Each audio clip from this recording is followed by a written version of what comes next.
Ambitious Queen of Egypt, Cleopatra. A woman who ruled Egypt, with her charisma, charm, and ambitious attitude, died by suicide. Didn't get me? We are talking about Cleopatra 7. An Egyptian queen who is still remembered for her beauty and aura to date. But why did she commit suicide? Isn't it shocking? Why did she took such a huge step? What could be the reason? Well, to know the reason behind it, let's dig into the life of a Cleopatra.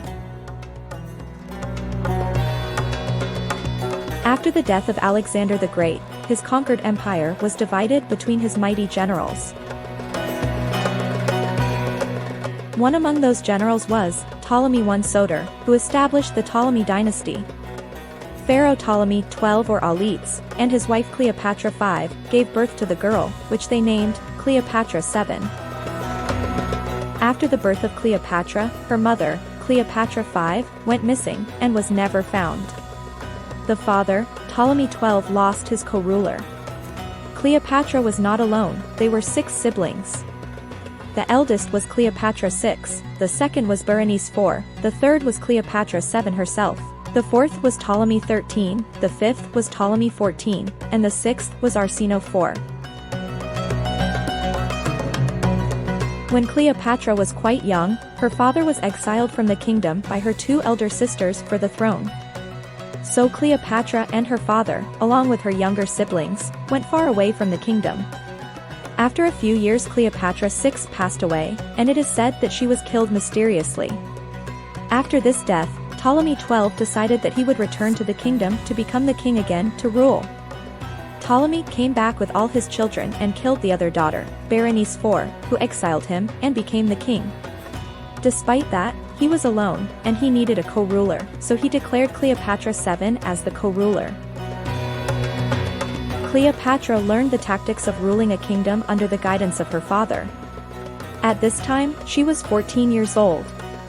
In her childhood, she learned many forms of literacy which included 7 to 8 different languages, philosophy, rhetoric, oratory, and much more, but these were some most important learning as this made her the lady with such a strong character.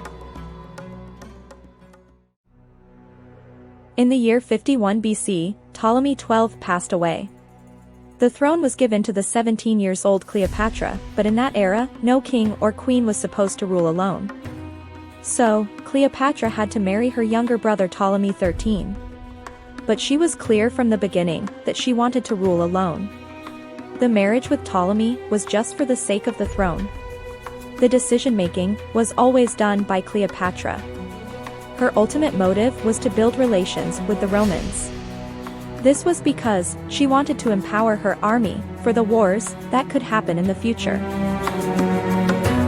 Ptolemy XIII was against Cleopatra, so he, and other advisors at the court, made plans against her, to exile her from the kingdom, so that Ptolemy XIII could rule. They put allegations against Cleopatra that she was cheating on Egypt, with the support of Romans. Their plan was successful, and Cleopatra was exiled. After this, Ptolemy became the king, and he needed a queen, so he got married to his younger sibling, Arsinoe 4, and declared her the co-ruler. In the same year 48 BC, Cleopatra went to Syria, after she got exiled. As we told you from the beginning, she was an ambitious queen. She did not keep quiet in Syria, she made her own army there.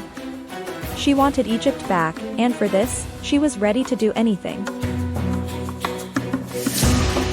Cleopatra was on very good terms with the Romans, so she was meeting Roman kings so that they could help her to get the throne of Egypt back.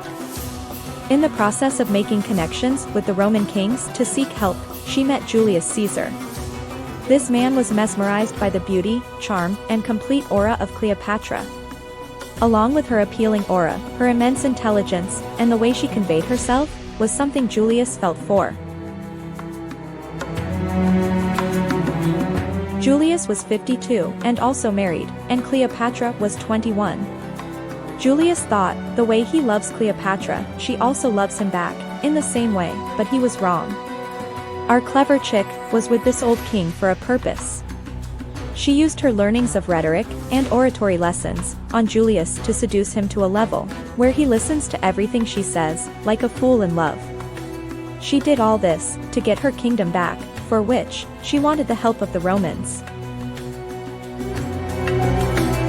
In the year 47 BC, Julius attacked Ptolemy XIII, the ex-husband of Cleopatra, in which Ptolemy brutally lost it against Julius and Cleopatra. He ran away to save his life from the Roman-Egyptian army. While escorting, he chose the Nile River route. It is believed that Ptolemy died by sinking into the river Nile, after which Cleopatra got the throne. Right after getting the throne, she exiled Ptolemy's wife Arsinoe. So, this way, Cleopatra earned the throne. Even if there was no one to challenge Cleopatra for the throne, still, she couldn't rule alone, because of the Egyptian traditions. So, she made Ptolemy XIV another sibling of her, the co-ruler. Even if Julius was married, and now Cleopatra also had her co-ruler, they continued their affair. They couldn't marry each other, but this was something they could do, so they didn't stop their affair. In the same year, 47 BC, on June 23, Cleopatra gave birth to a boy who was named Caesarion. Julius knew he was the father of the child, but he never accepted this publicly. But our clever chick was way more clever than you are thinking right now. She had much bigger plans with even bigger visions. Cleopatra wanted Caesarion to become the king of the Roman Empire. This way, she would have got 2 kingdoms, as she already owned one. She had this plan because Julius didn't have any child from his marriage, which developed an opportunity for Caesarion to become the king. Cleopatra went to Rome with Julius, along with their child. Many times, she tried proving that Julius was the father of Caesarion, but Julius denied it every time, and neither did he ever wanted to leave his wife to marry Cleopatra. Once Cleopatra faded up, proving Caesarion as the son of Julius. She ended up marrying her younger brother and co-ruler, Ptolemy XIV. Even after this marriage, the affair between Julius and Cleopatra continued. She stayed in Rome for more days, and then returned to Egypt. In the year 44 BC, Julius was stabbed 23 times by his senators, after which he died. They did this because they were quite upset with Julius and his deeds. Now was the time to conquer the throne of the Roman Empire. So Cleopatra, along with her son Caesarion, went to Rome. Before she reached, already candidates were in a conflict for the throne. So now, there were 3 candidates for the throne. One was Caesarion, the second was Roman general Mark Antony, and the third was Octavian, the nephew of Julius. The throne was handed over to Octavian because Julius had already made the will for his successor, in which he mentioned that the throne should be handed over to Octavian after his death. Mark Antony was given the eastern province of the Roman Empire. Caesarion was not given anything, so Cleopatra returned to Egypt with her son. But Cleopatra was restless because her son got nothing in Rome. She made another plan. This time she killed her husband, Ptolemy XIV. She did this so that her son Caesarion could get something, at least in the Egyptian Empire. After the death of her husband, she declared Caesarion the co-ruler. After some time, Mark Antony, in the eastern province of the Roman Empire, suspected Cleopatra. He wanted to know if Cleopatra had planned anything against him while she was in Rome. Therefore, he called Cleopatra to the eastern province. Cleopatra knew, if Mark found that she can be a threat to him, he could actually kill her. So, as always, our clever chick made another master plan. Cleopatra got dressed up like the goddess of Venus, who is known to be the goddess of love. She bestowed her charisma on Mark. And guess what? Mark went crazy for her. He fell in love with this charismatic queen. This is how the affair between Mark and Cleopatra started. Mark was invited to Egypt by Cleopatra and stayed there for a really long. Their affair was spreading all over Rome and Egypt. During this period, Arsinoe was trying to make a comeback to Egypt. Cleopatra and Mark killed her too. After this, Cleopatra gave birth to twins, a boy and a girl. They named them after the sun and moon, Helios and Selene respectively. Mark admitted that the twins were his own children. But soon, Mark had to go back to Rome. Mark was already married to a lady called Fulvia before his affair with Cleopatra started. So after returning, he continued his marriage, but he was still in love with Cleopatra. Soon Fulvia died, and Mark and Cleopatra thought, now they can finally unite. Here comes the Octavian. He was never convinced about the relationship between Mark and Cleopatra. He convinced Mark that if marries Octavian's sister Octavia, it will be a politically positive decision. Therefore, in 40 BC, Mark and Octavia got married. But Mark was not at all happy with this marriage, so he left Octavia in 37 BC. After this, he went back to Cleopatra. Later, they both got married. Because of this, Octavian got mad at Mark. There were two important reasons Octavian had to hate Mark and Cleopatra. First, Mark had cheated on Octavia, and second, Mark had broken one of the Roman rules that Romans cannot marry foreigners. Mark and Cleopatra made a very strong couple and rulers at the same time. Together, they won many wars. Octavian was furious with Mark and Cleopatra. He wanted to kill both of them. Finally, they had a war, and Octavian won the battle. This battle was called the Battle of Actium.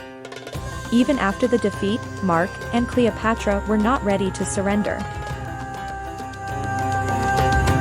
Octavian offered a proposal to Cleopatra. He said if she kills Mark, she would get her Egypt back. Cleopatra rejected this proposal and continued staying with Mark. But Octavian didn't leave their back, so both of them ran to the land of Alexandria. Octavian reached there as well.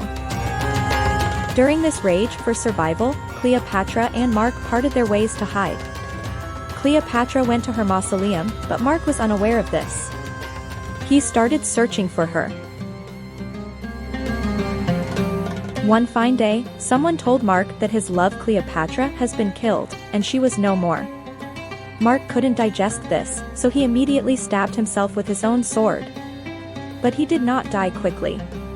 He was still alive and his blood was shredding.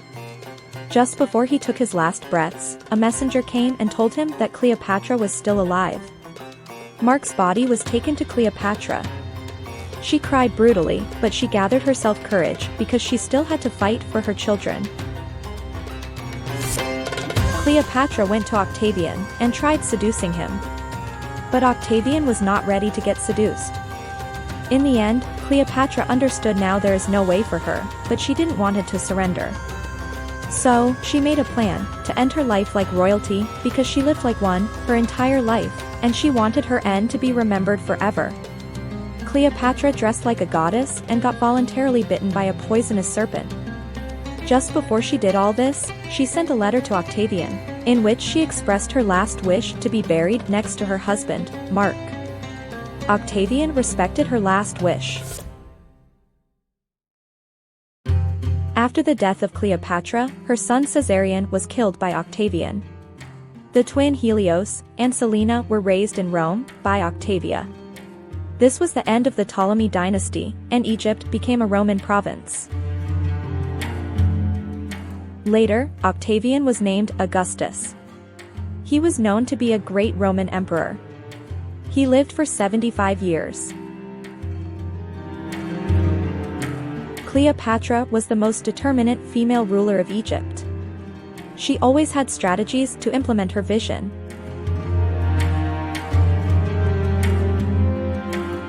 During her rage, she made many political decisions that got in favor of the wellness of Egypt. She was always passionate about the throne and did everything that was required to stay as a queen. You might think she was a selfish queen, but no, she did everything for her survival, as the era she lived in could have suppressed her if she wouldn't have done all the things she did. But along with looking for her own benefits, she did a lot for Egyptians. When Cleopatra got the throne, Egypt was striving for necessities like food and water. Cleopatra, with her intelligence, solved these major problems in Egypt. Along with this, she did much more. So this was the journey of Cleopatra, a great Egyptian ruler who is remembered as a symbol of divine royalty. Are you interested in more such life journeys? Stay tuned with facts, folks, and fun.